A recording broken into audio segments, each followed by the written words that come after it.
और उसके बच्चे। जंगल के एक ऐसे स्थान में जहाँ धूप कम होती, सूअर अपने परिवार के साथ वहाँ रहता था।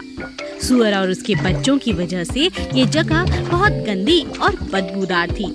सूअर अपनी पत्नी, बेटा और 4 छोटे सूअरों के साथ रहा करता था। सूअर अब बूढ़ा और बीमार था, इसीलिए वह अब खेतों में पहले की तरह मेहनत नहीं कर पाता था। इस बात से सूअर की पत्नी बहुत चिंतित थी और चाहती थी कि खेतों की जमीन बच्चों में बांट दी जाए। सूअर ऐसा नहीं करना चाहता था क्योंकि उसके बच्चे आलसी और मतलबी थे। अगले दिन सूअर ने अपने बच्चों से खेत पर जाने को कहा क्योंकि वो अब बूढ़ा हो गया था। बच्चों को यह बात पसंद नहीं आई, पर वो चले गए। 1 हफ्ते के बाद सूअर खेत पर यह देखने गया कि उसके बच्चों ने 1 हफ्ते में क्या किया। खेत पर पहुंचकर उसने देखा कि उसके बच्चों ने कुछ काम नहीं किया था, बस आपस में लड़ रहे थे। सूअर उदास होकर घर चला आया। रास्ते में उसने एक जरूरी फैसला लिया। जब सूअर के बच्चे घर आए और खाना खाकर सोने लगे, तब उसने अपने बच्चों को बुलाया और कहा, मेरे बच्चों, अब मैं बूढ़ा हो गया हूँ और मैं चाहता हूँ कि तुम मेहनती बनो, क्योंकि इसमें ही तुम्हारी तरक्की है। अपने पिता की उदासी देखकर सूअर के बच्चों ने खुद में बदलाव लाने की कोशिश की, पर वो बदलाव केवल 1 हफ्ते तक ही रहा और उसके बाद वो पहले जैसे ही हो गए।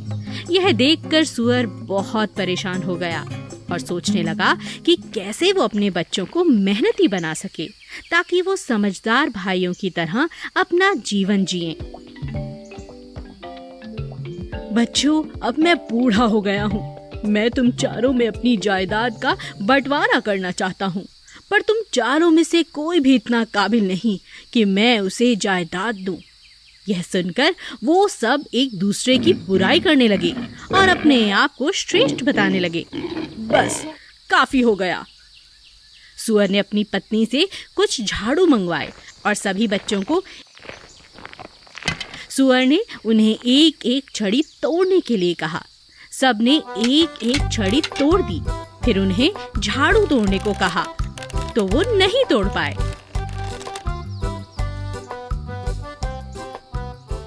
बच्चों, अगर तुम अलग अलग रहोगे तो तुम्हारा हश्र एक छड़ी के जैसा हो जाएगा, पर यदि तुम एक साथ रहोगे तो इस झाड़ू की तरह कोई तुम्हें नहीं तोड़ पाएगा। इसके बाद सूअर ने उन्हें सोने के लिए भेज दिया। सब बच्चे अपने पिता द्वारा दिए गए सबक के बारे में सोचते रहे। अगले दिन सूअर अपने बच्चों को चींटी के खेत में ले गया। चींटी सूअर की पुरानी दोस्त थी। वहाँ पर उनका स्वागत चींटी और उसके पूरे परिवार ने किया। सूअर ने बच्चों को दिखाया कि किस तरह चींटियाँ बिना लड़े अपना काम इतनी निपुणता से करती रहती हैं। सूअर के बच्चे अब अपना सबक सीख चुके थे। उन्होंने वादा किया कि वो कभी भी लड़ाई नहीं करेंगे और उन्होंने अपना वादा निभाया भी और खूब मेहनत करके प्यार के साथ रहने लगे। एकता में ही शक्ति है। एकता से हम शक्तिशाली बन सकते हैं और अकेले हम कमजोर पड़ जाते हैं।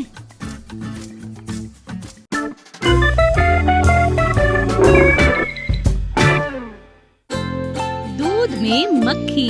हमारी तरह जंगल के बच्चे भी बहुत कुछ सीखना चाहते हैं। उनके पास अपने ही तरीके हैं बहुमूल्य पाठ दुनिया को पढ़ाने के लिए। वन स्कूल में कैलेंडर साल खत्म होने वाला है और प्रोफेसर हाथी सोचते हैं कि एक परीक्षा रखी जाए। मैं हैरान हूँ कि तुम लोगों ने मेरी परीक्षा में हर रोज भाग लिया है बिना कोई देर किए। मुझे तुम पर गर्व है। एक छोटा सा टेस्ट होने वाला है और जो विजेता होगा वो कक्षा का नेता बनेगा। यह सुनकर सारे जानवर खुश हो जाते हैं। ठीक है, चलो आओ मेरे साथ। हाथी अपने साथ बच्चों को कक्षा की तरफ ले जाता है।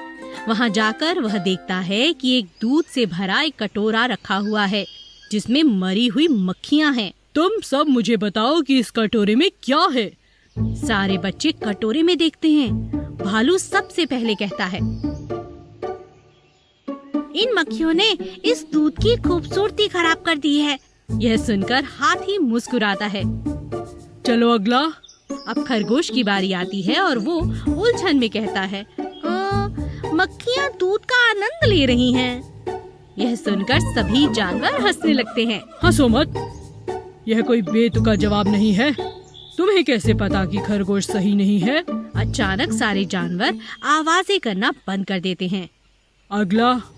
मक्खियाँ कटोरे के विभिन्न भागों में होती हैं, इसीलिए मुझे लगता है वे विभिन्न दिशाओं से आई हैं। परेशानियाँ तो हर तरफ से आ सकती हैं। हाथी मुस्कुराता है। एक मक्खी ज्यादा बड़ी है, लगता है उसने थोड़ा ज्यादा दूध पी लिया है। हाथी फिर से मुस्कुराता है।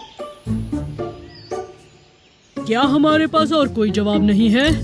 फिर एक हिरन कहता है, इस कटोरे में दूध साफ है, मैं इसकी खुशबू सूंघ सकता हूँ। इसके अंदर बहुत सुंदर दूध है। 2 या 3 मक्खियाँ हैं जिनकी वजह से दूध में थोड़ा बदलाव है। ये तो छोटी सी परेशानी है जो दूध को खराब कर रही है। हमें उसके बारे में चिंता नहीं करनी चाहिए। हमारा ध्यान दूध पे होना चाहिए जो कटोरे में है। अचानक कक्षा शांत हो जाती है। हाथी मुस्कुराता है। तुम सब कहीं न कहीं सही हो, पर जैसा हिरन का व्यवहार है, हमारा भी जिंदगी की तरफ वैसा ही होना चाहिए।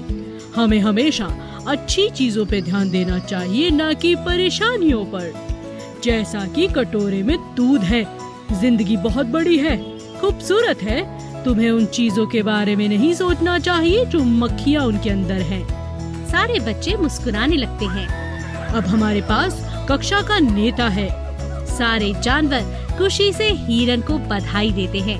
इसीलिए जंगल के सारे बच्चे बहुत खास होते हैं। एक दूसरे की जीत में जीत मनाते हैं और एक दूसरे की हार में हार। हमें ऐसा ही रहना चाहिए।